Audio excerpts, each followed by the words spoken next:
Coming up on this program, we show you how to get connected. Find out how to choose an internet service provider. Discover the newest form of communication, electronic mail. Ways down and ready to ride.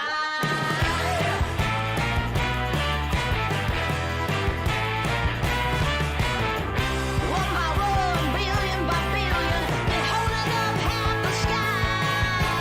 Raise your hand if you're ready and willing, if you know it's time. Time for a girl on time.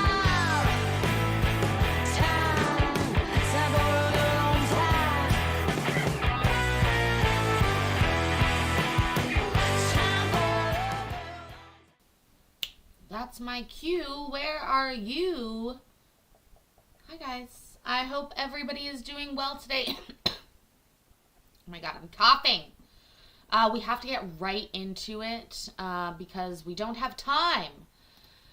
We don't have the time that we need. We have to keep going. We were at, if you didn't watch yesterday, we watched Mom testify, Dad testified. Now we're there for Dad's cross-examination. And I think we'll fit in the ruling today if we hurry up. Give me 1 minute to travel by Flu Powder all the way over here. Diddly-dee, potatoes. Oh my gosh. And that's... So his lawyer is this lady. Then we switch. Hi, Bill. Nice to see you. Okay, there we go. All right. In September, October, she did drop off clothing for witness call. She said and you said she was staying.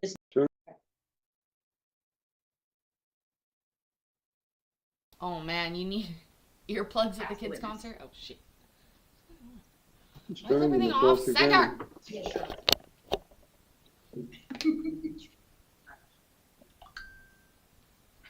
Mr. Newman, you and Ms. Newman have been together for 10 years, correct? 10 years. And during that time, you said she said and you said she was a stay-at-home mom and she's a very good mother, isn't she? At one part, she was a stay-at-home mom. So, was she a good mother?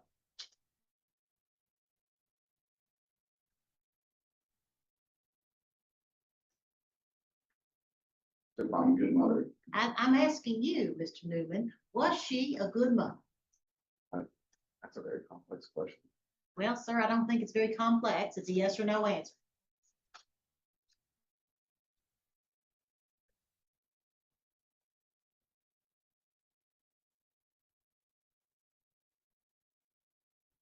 Wow. We gotta time this.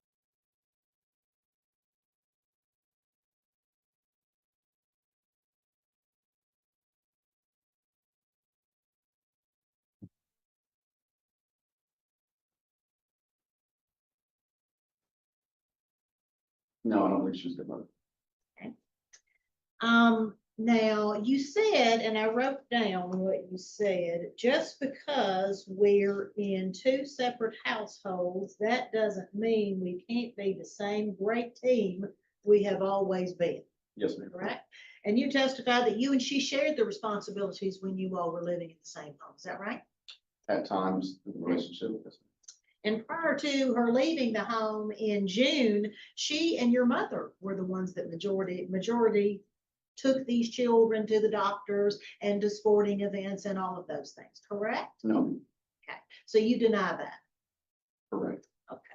And you, prior to her leaving the house in June, hadn't gone to the parent-teacher conferences, correct? No, ma'am. Okay, so you deny that as well. Correct.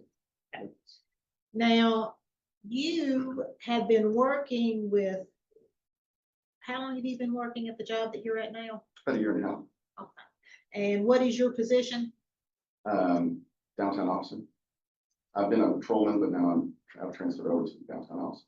Okay, and you did that transfer after this divorce was filed, correct? Yes, ma'am. Okay, and up until this divorce was filed and you all have been exercising this parenting, you would work 3 months. How many days a week during the day? I'm confused at the statement. You said something about parenting. You lost me. Since she left the house Okay. and the time that you were working there, you would work shifts where you would work 3 months during the day and 3 months at night, correct? Yes, ma'am. And you're still doing that. No, ma'am. Well, you said you were committed to 6 more night shifts. Right, I have six night shifts, Uh-huh. and then I am downtown officer, so I'm Okay. not rotating anymore, 3 months, 3 months. But from June till now, you got 6 more shifts. You've been working 3 months days, 3 months nights, Yes, correct? Okay. And since she left the house in June, when you were working nights, you were leaving your children at home with the 14-year-old.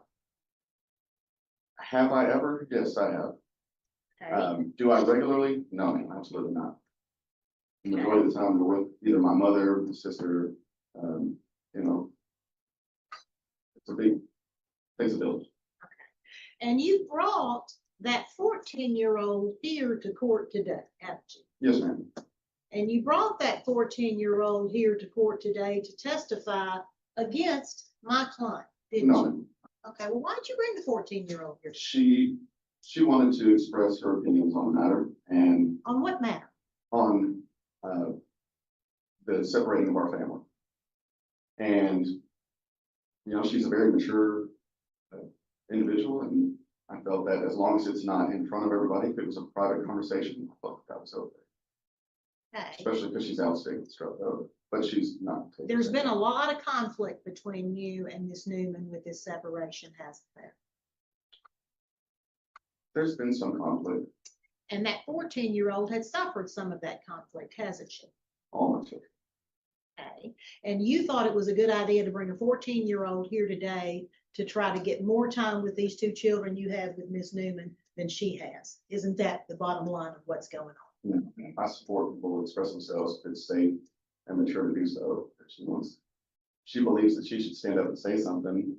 And I'm not saying, I don't necessarily believe it would go in my favor, but I believe it would give the court a better idea of the entire scope of what's going on, as opposed to just 2 individuals that are going through divorce that might be at each other's throats sometimes or something like that in the eye. Hi, Donald. You don't Ahoy. think it might not be, that it might be not beneficial for a 14-year-old to have to come to court to testify against her stepmother?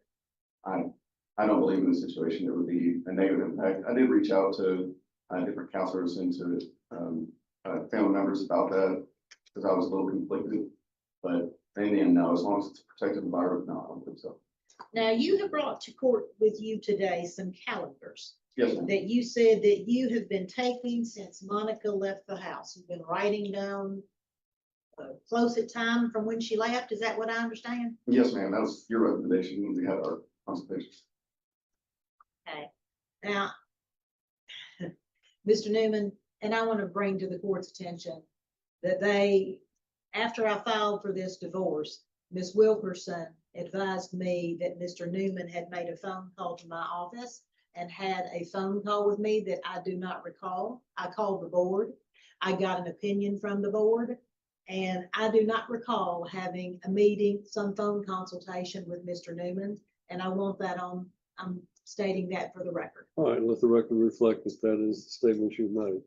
Yes, ma'am. I have a calendar that I've been.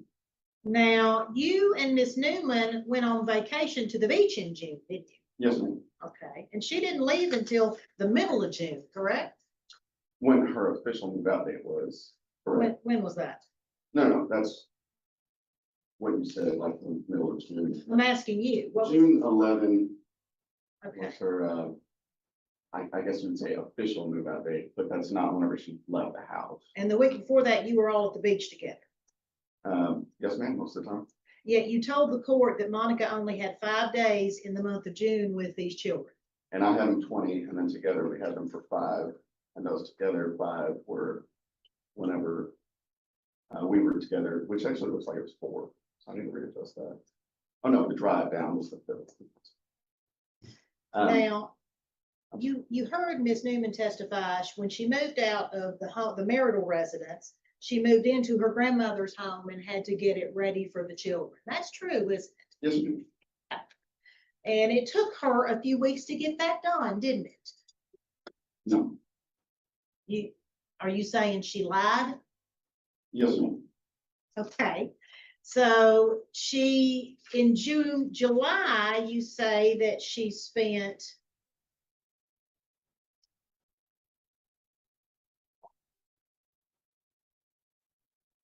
four days with the children and you had the rest of that month, correct? Have a good party, Bruno, or attending a good party. Yes, ma'am. Because I'm looking up at the top right hand, you got M4. Yes, So is that how many number of days that you're saying she spent with the children in July? yes, ma'am. And that was still within a month of when she moved out of the house, wasn't it? She moved out in middle of June, June correct? 11, correct.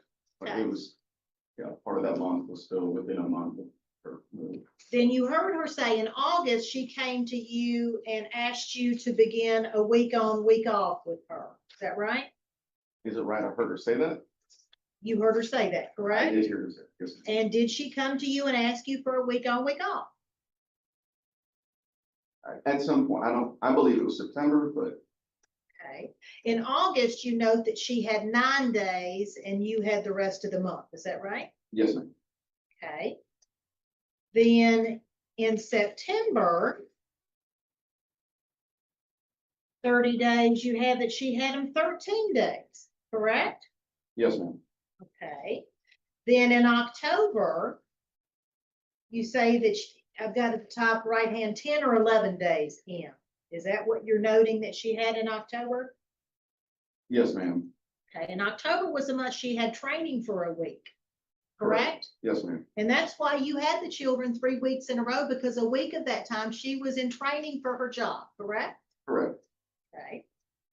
And then in November, this past month, you don't have a number of days up here in November. What are you saying the day count is in November? She had them 10 and I had them 21. Okay. But you asked her for the week of Thanksgiving, which was Hi, her Courtney. week, to have the children because you had family in town, correct? Yes, ma'am. So I had them 3 nights. She let you have them on the 19th Mhm. and you had them through Yeah. Sunday when you returned them to her, correct? I believe Thanksgiving would be the 26th until the 25th. Well, on your calendar, it says you got them on the 9th. Well, it actually says you got them on the 18th, that Tuesday.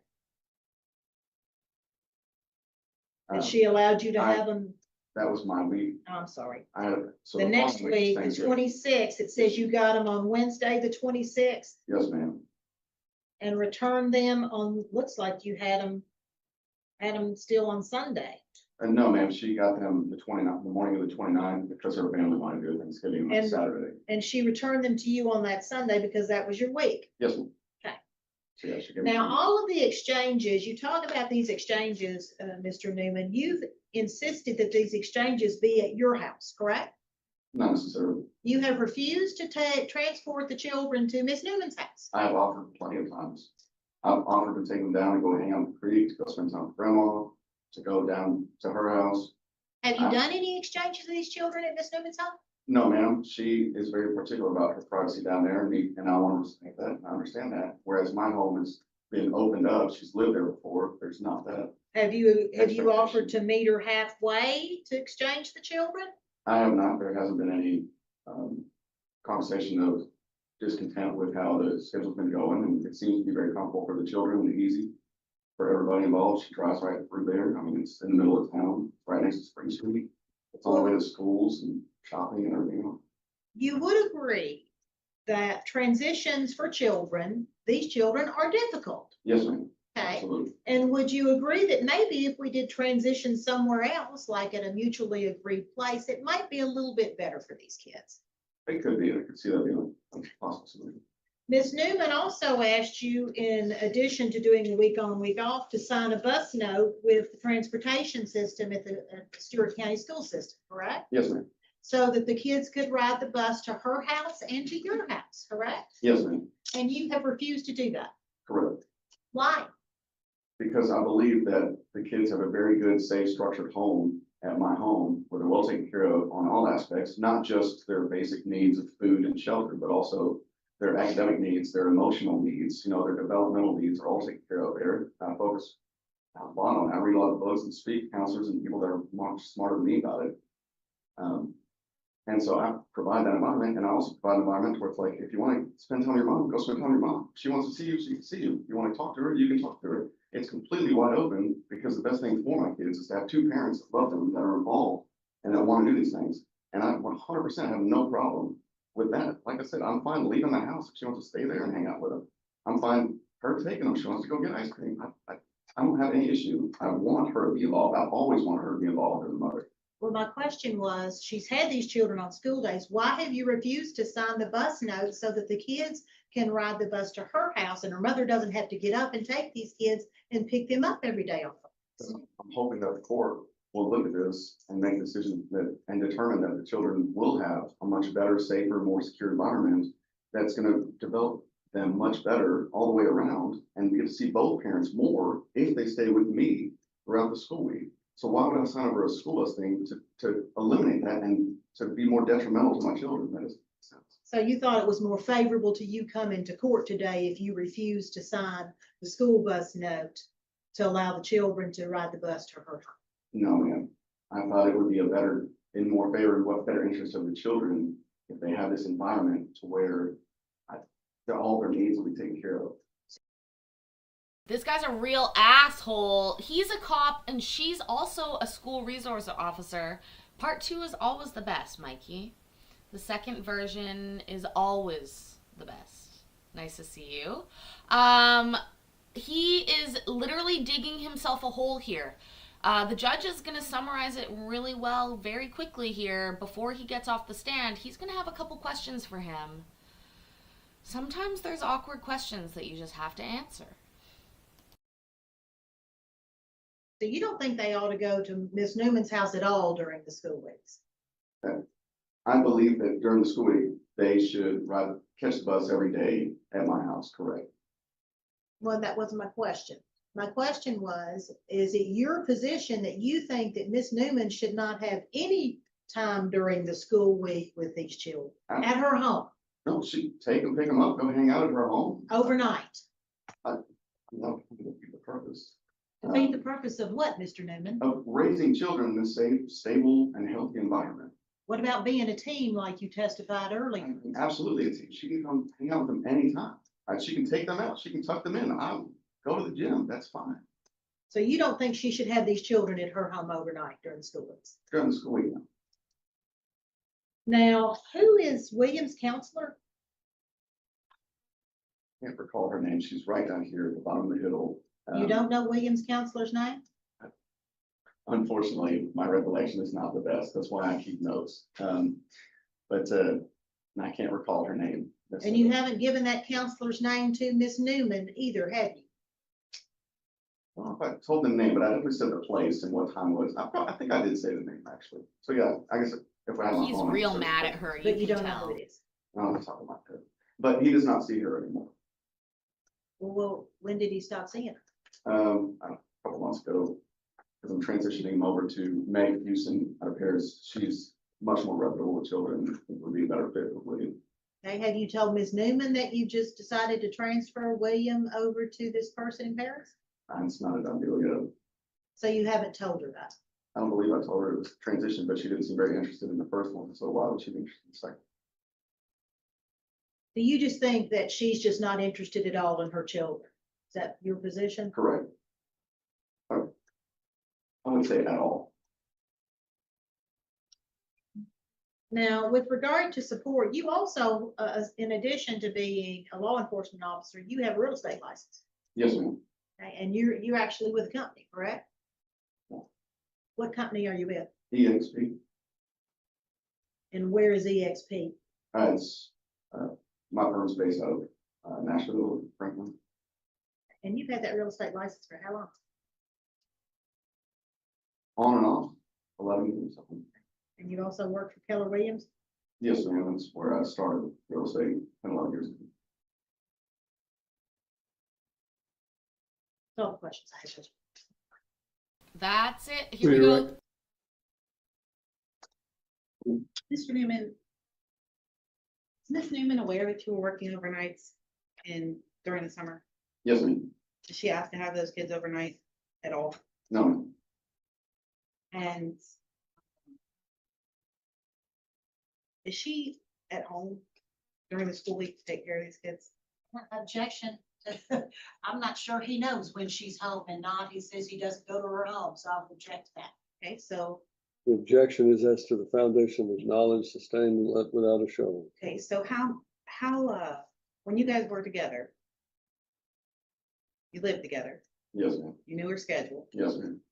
Do you have any reason to believe her schedule's changed? No, ma'am.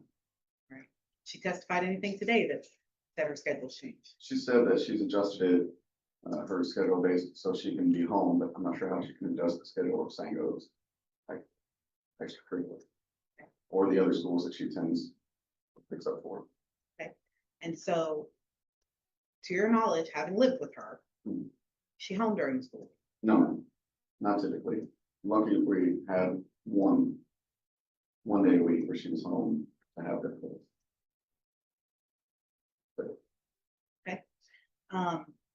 As far as this real estate license goes, are you actively selling real estate? I haven't sold a house in years. I wish.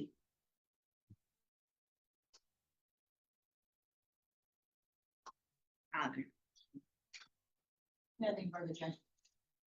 So what exactly are you suggesting, Mr. Newman, that she have in the way of a residential time with the children?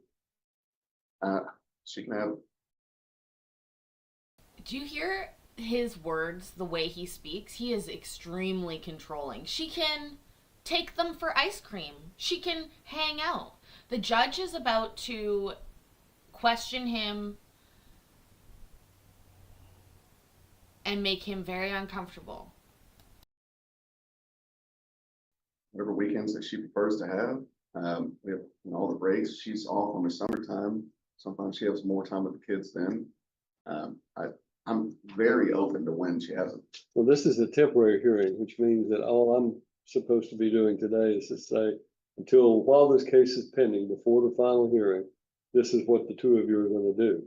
And I have to designate one of you as the primary residential parent and the other one as the alternate residential parent.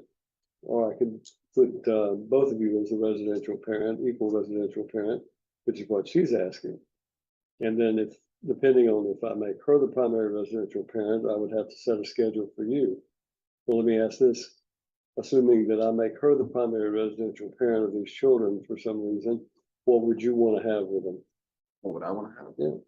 I would just want them through the school week, so Monday through Friday. Even if she was, but I mean, if she's the primary residential parent, so you're saying even if she's the primary residential parent, which essentially is the old term, she has custody.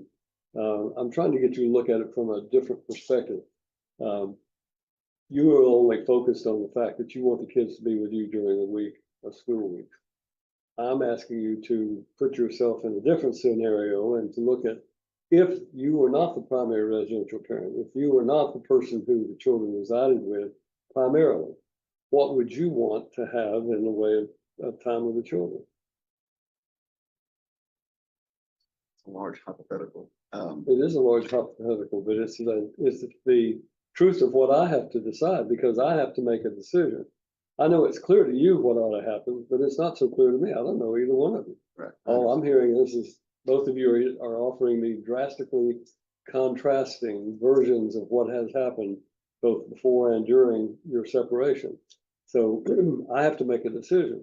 That decision may be to approve what you're asking, but it may be to approve what she's asking. Well, I may do something entirely different. I may designate one of you as a primary residential parent, and that could be her.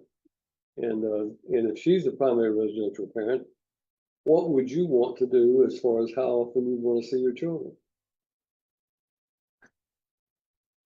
I suppose as much as possible. I'm not. Right. You'd want to see them as much as I possible. understand, yeah. Okay. And would that mean you just want to see them on the weekend? No, I'd want to see them, whenever I could, spend time with them, with all my children together. But I want to be there not just to hang out with them and have a good time, but also to help them through their struggles and everything. And that's not a part-time job. I understand. Um, Would you understand the reason that I'm giving you that hypothetical is that it's very clear to you that children ought to be with you and that you think she's not a good mother and has abdicated her responsibilities. My job is to make sure that both of you have a good relationship with the children. And one of the factors I'm supposed to consider is which of the parents is most likely to facilitate a good relationship with both parents and the children, not just one. Right. You understand that? Understood. And that's what my house and my phone and it's all been wide open since long before we ever filed. I said, hey, if you want to move out and you want to live like this, you know, that's fine, you know, and if we get a divorce, let's work this out, because once the lawyers are gone and our friends in our ears are gone and the judge is gone, it's me and you raising these kids. That's all that's left. All right, my last question is this. Why did you agree to the week on, week off when she asked you in either August or September? Why did you agree to it? I didn't agree to it. I wasn't going to step in if she was coming over to take the kids, because we're both in law enforcement. That's how But I mean, situations turn so out. you're saying there was never an agreement that to alternate the weeks? No, sir. And that's why there hasn't been a consistent, they're predominantly with me. I've never interfered, and if she came and got them, and I would even tell the kids, like, hey, listen to your mom. You know, I'm still supportive, even though I don't agree with her. I still believe that they need, number one, to respect their parents, but also that, you know, I'm hoping one day she does become that level mom, and that, I mean, I'm not gonna let the kids be bad to her or disrespectful to her just Hi, because she and I Adam. don't agree on the same marital path. Feel better, please. Rest up. Send good Great. vibes to Any questions based Adam. on what I've asked? Thank you. You missed up there. So, Wilkerson, you have any other witnesses? I don't, Any rebuttal proof? no, Your Honor. You wish to be heard in argument? I'll hear you. I think we used our hour, Judge. We're gonna waive arguments. Well, I'm gonna take a short recess and we'll think about this before I come back and give you my decision. We'll stand in recess for a short period of time. All rise. All rise. All rise. You can Oh, come guess north. what? We get to fast forward through. And here we go. We're going to get the verdict today. There are no easy answers in divorce cases and custody cases, especially. If there were easy answers, it wouldn't be before this court. It would be in an agreement between the parties. Oftentimes when the parties separate, there are things that occurred during the separation that create a problem for one parent or the other that results in a lot of animosity, and then that animosity bleeds over into the situation with the children, and it colors everything that goes on between the parties. In a situation like this, I believe, and based on what I'm hearing, that has happened to an extent in this case. That whatever the circumstances were of the separation between the two of you, it seems to me that there has been some animosity that's coloring some of the positions that both of you take. I think there's some resentment by Mrs. Newman over the control that Mr. Newman is exerting, in her opinion, trying to control her and the time that she has with the children. There's resentment on his part that she's basically, in his opinion, walked away from the marriage and has basically not been, taking care of the children as much as he has. What ends up happening is then we come into a hearing such as today, and I'm getting two markedly different versions of what has transpired between the two of you during the time that you've been separated.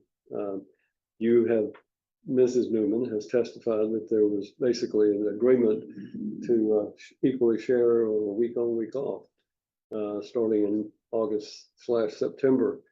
Mr. Newman says, oh no, there was never an agreement to that there was just basically, I didn't fight that because of the fact that we're both in law enforcement. Both of you have unusual jobs that have scheduling that creates a problem.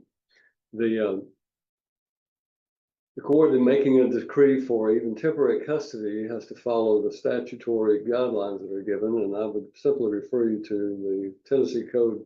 Our state legislature has set forth some guidance, and in 36.6.101, it sets out in subsection A1 what the legislature has to say about types of situations in a suit for annulment, divorce, or separate maintenance, where the custody of a minor child or minor children is a question. The court may, notwithstanding a decree for annulment, divorce, or separate maintenance is denied, award the care, custody, and control of such child or children to either of the parents or to the suit, or to both of the parties in the instance of joint custody or shared parenting, or to some suitable person as the welfare and interest of the child or children may demand. And the court may decree that suitable support be made by the neutral parent, by the natural parent, or those who stand in place of the natural parent by adoption. Such decree shall remain with the court and be subject to change or changes as modification as the agencies of the case may require. And it goes on to say that except as provided in subsection A2A, neither a preference for nor a presumption in for or against joint legal custody, joint physical custody, or sole custody is established. But the court shall have the widest discretion to order a custody arrangement that is in the best interest of the child. So that is basically where we are today now. I also have the requirement to follow some of those guidelines at 36.6.106. And the factors that I have to consider even on a temporary basis are the strength, nature, and stability of the child's relationship with each parent, whether one parent has performed the majority of parenting responsibilities relating to the daily needs of the child. In this instance, I find that it has been a mutual shared arrangement up until their separation, that both of them had stable relationships with the children. After the separation, whatever the cause of the separation was, then clearly it seems to me that Mr. Newman has been the person who has performed the majority of the parenting responsibilities tending to the daily needs of the child. Each parent or caregiver's past potential for future performance of parenting responsibilities, including the willingness and ability of each of the parent or caregivers to facilitate and encourage a close and continual parent-child relationship between the child and both of the child's parents. In this situation, I think that this is again where I think the animosity has bled over into the dealing with these parents and the minor child. I didn't ask for this case to come to me. I was hoping that the two of you would be able to resolve your case by an agreement. But because it has come to you can't agree, and before you put it in my hands, I'm going to make the decisions. So if one of you thinks you have control over the situation, you're wrong. Unfortunately, it's now rested with this court to have the control. And I will tell you what you can and can't do. I don't want to do that, but I will do it because that's my job and you've put it in my hand. So my concern about this is that both of you have demonstrated a past and potential for future performance of parenting responsibility. I think that's an equal part on your part. Unfortunately, I think Mr. Newman has demonstrated by both his testimony today and the things that have happened, a willingness to try to perhaps keep the children with him and nurture them in his situation that he thinks is appropriate to the exclusion of Mrs. Newman. An example of that is, for example, the fact that he makes her come to the house to pick up the children, although he says, oh, I'd be willing to meet anywhere else. But the fact of the matter is that one of the most telling things in this court's opinion is his refusal to sign a permission slip for the children to travel by bus to both of their houses. That's for the benefit of the children. That's not for the benefit of any particular person. But I think Mr. Newman perceived that as being something that would be disadvantage to him and advantage to her in a hearing on custody. And it's an example of some control that I think Mr. Newman has demonstrated that is not in the best interest of the children. So that would, again, be an example of that failure to facilitate and encourage a continuing parent-child relationship between the child and both of the child's parents. The next factor is a refusal to attend a court-ordered parent education seminar, which I don't find is applicable in this case at this point. The disposition of each parent to provide the child with food, clothing, medical care, and education and other necessary care.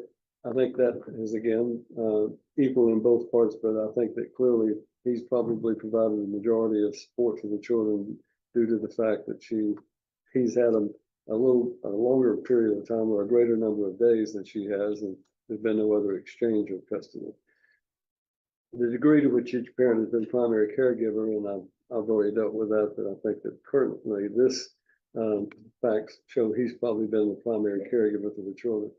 The love, affection, and emotional ties existing between each parent and the child. I think they both love their child, their children, and I think they both want to have a good relationship with the children. And as a result of that, I don't find that there's anything that would be equal. In other words, the emotional needs and developmental level of the child. There's been some talk about William and William's needs, but I think it's a certain situation that needs to be addressed, and that there will be something that will be looked at long term as to what the parents have done to try to ensure that moral, physical, and mental and emotional needs, fitness of each parent as it relates to the ability to parent the child. I don't find that there's any physical, mental, or emotional problems with either of these parents. Child's interaction with the relationships with other siblings and relatives and step relatives and so forth. Both of these parents, because of their schedule and their work schedule, have had to rely on other parts of their family to help provide care.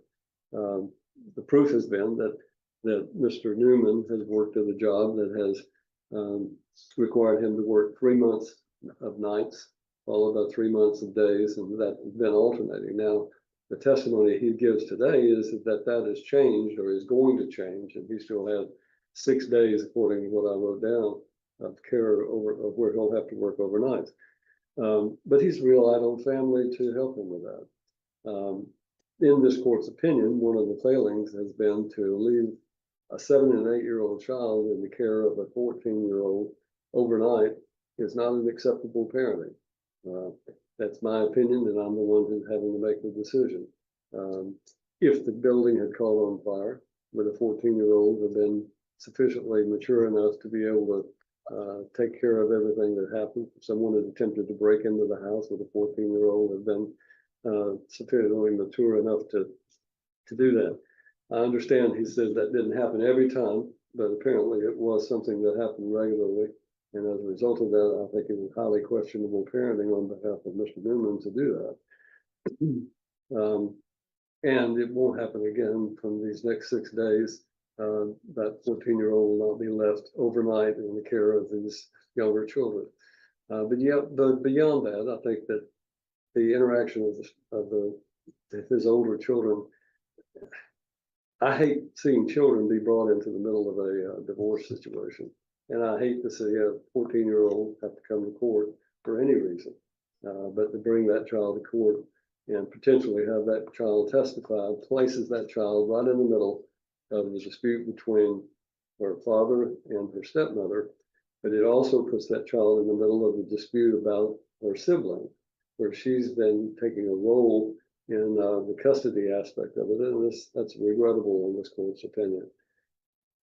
The importance of continuity in the child's life and the length to which the child is living in a stable, satisfactory environment, that I don't believe factors as much in this case, because this is a temporary situation. The parties have been separated for a few months, and as a result of that, anytime there's a separation, there's going to be a disruption of the normal situation. So I don't think the continuity situation would apply very much. There's no evidence of any physical or emotional abuse to the child or the other parent. The other factors, character and behavior of any other person resides in the frequency. Don't have any information about that. The children are too young to express a preference. The parent's employment schedule, and this court is of the opinion that both of them have somewhat unusual that requires them to be gone overnight. And I think that they both have made arrangements other than this 14-year-old. I think it's been a situation where the parents have made arrangements to provide for the child if they have to work later, if they're going to be gone overnight. And don't see that there's any other factor that, in my opinion, under that statute that would apply.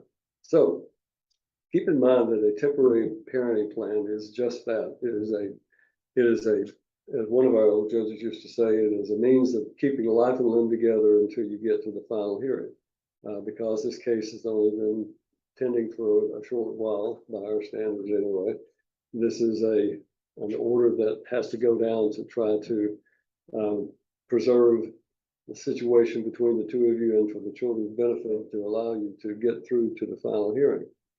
One of the things we do in a parenting plan is to give the parties an opportunity to establish a pattern of behavior and a pattern of how they would care for the children that would allow us to then make a judgment about how that's likely to continue. And I think that it would also mean that we would be able to put a pattern down or a system down that will allow the two of you to show the court, not just me, but any other judge, what you believe to be appropriate behavior. And for that reason, sometimes the temporary situation is not one that is the final hearing.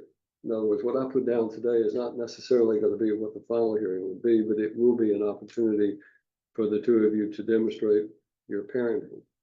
Based on what I'm hearing and the length of time that's been going on, and what I found to be an agreement that the parties had for an equal residential schedule on a temporary basis, this court finds that it is in the best interest of the minor child or children that the parties adopt the parenting plan proposed by the plaintiff in this case, which provides for an equal residential time with the children on a temporary basis, with the exchange of the children to take place on Sunday afternoon at 6 p.m.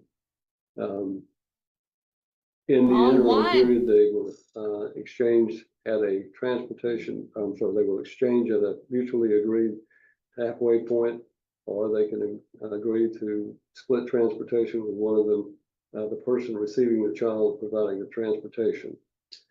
There will be phone calls between both parents and the minor children. Each of them will have at least 2 phone calls per week. Any additional phone calls that they make will be at the discretion. I'm not going to say that you put it up to the children to make a phone call. You call your children. Mr. Newman can call them when they're with you, and you can call them when they're with him. And you call them for reasonable times and places, but at least 2 times a week is the statutory minimum. There will be a signature for permission for the children to ride the bus to and from each of your house, so that there is no question about that. And again, the parties will both be involved in any therapy for William that takes place. Both of them will be responsible for the cost of any such therapy. They will also be shared in the responsibility for getting him to and from any kind of therapy sessions if it is scheduled during the time that the child is with them. I've stated already that the 14-year-old will not have any responsibility overnight of taking out. Clearly, she can provide care for the child or children, the younger siblings, on a short-term basis, but not overnight, pending the final hearing in this case. In addition to that, the court is of the opinion that any enrollment in the extracurricular activities will be by joint agreement. Again, this is temporary. I expect we're talking about for a period of a few months, and it is not necessarily going to have to be that way in the future, but it does need to be by agreement. Any kind of emergency, non-emergency medical care for the children will be by agreement as well. Both parents will be involved in the children's educational needs. It's been alleged that there's been some deficiencies in your providing care for the children's educational needs during the time they're with you. That'll be a factor the court will look at in the final hearing. And this is your opportunity to establish that you can do that. This is not an order that is intended to try to take the children away from Mr. Newman and to give them to you. He has a valid point. He thinks they need to be in a stable relationship and a stable environment, and to have the opportunity to grow up in a stable environment. That would be great if the two of you had stayed together, but you didn't. And as a result of that, you're both seeking a divorce. So for that reason, you're going to have to come to terms with the fact that the children are not going to grow up in a home where both of you reside, unless this is dismissed and you resume living together as husband and wife. As a result of that, you've got to set aside whatever the animosity is towards the other. And clearly, I think there is animosity by both of you towards the other. It's not Mr. Newman alone that has some problems. I think you have some problems towards him. You're gonna have to get it able to be able to set it aside. There will be no negative statements made about the other parent to these children or in their presence. And that's one of the reasons I was concerned about the 14-year-old, because I can order you not to say anything negative about the other, but when a 14-year-old comes into court to testify on behalf of one parent, it's a natural childlike relationship for that child to then try to explain to the younger sibling what they've been doing and why they were doing it and what they said. And there's a natural curiosity of children about that. We want to try to isolate the children from any sort of negative thoughts. You have two parents, and they have two parents, and they need to be able to grow up thinking that their parents can get along well enough to parent them, even though they're not married together. And I'm going to say this because I say this to every divorce case that comes before me with minor children. You have an opportunity to try to show your children that the two of you can be mature enough that you can put aside whatever the animosities you may have and co-parent your minor children, whether it's on an equal or a less than equal situation at the final hearing. Because if you don't, if they see the animosity that exists between the two of you, if they sense how you actually may feel about each other with that type of animosity, then what's going to happen is they're going to grow up dreading every major event in their lives. They're going to dread every Christmas, every birthday, every event that comes up. They're going to be dreading it because they're worried that mom and dad are going to be arguing, or there's going to be some controversy or something that's going to happen. And you get a chance to ruin all their major events, their high school graduations, college graduations if they go to college, going off to college together on the first day. You'd all like to be a part of that. And if you two can't stand each other to where you can't be together, then you're going to ruin that for your children. Eventually, they may want to get married. And when they get married, you want to both be there and be a part of that. And if that's the case, you don't want to have your child day ruined because of the worried about whether mom and dad can get along. And then you're going to eventually have grandchildren if you're lucky. And when the grandchildren come along, you're both going to want to be involved in their lives.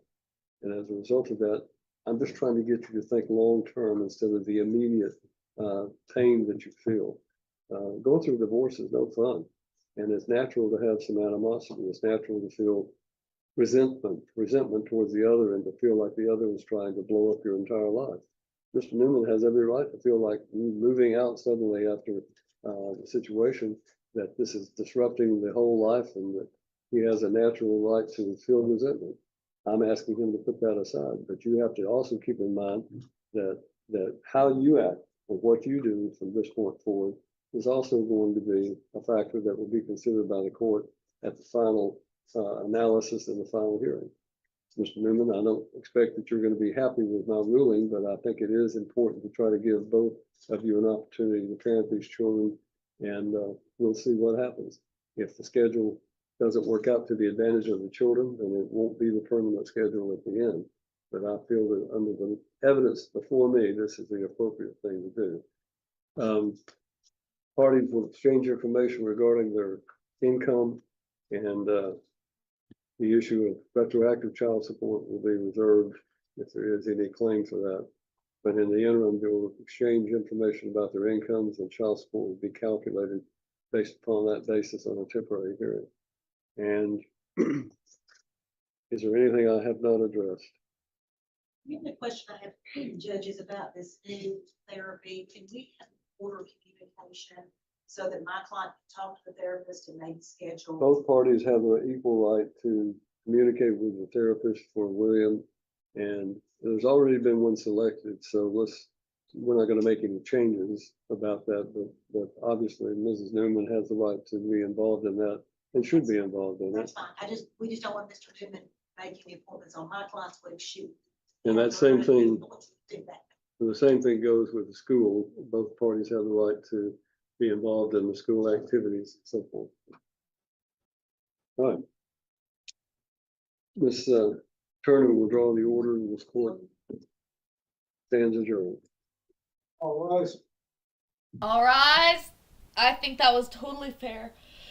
That guy didn't fucking see that coming for a second. His little bus move really backfired, didn't it? Diddle-doo, flu powder. Oh, I'm disappearing. I'm disappearing. I gotta go get ready. I gotta get out of here. Reminder, tomorrow might be a short show in the morning. Oh, my arm is disappearing. Short show in the morning, no evening show tomorrow, so please keep that in mind. Yeah.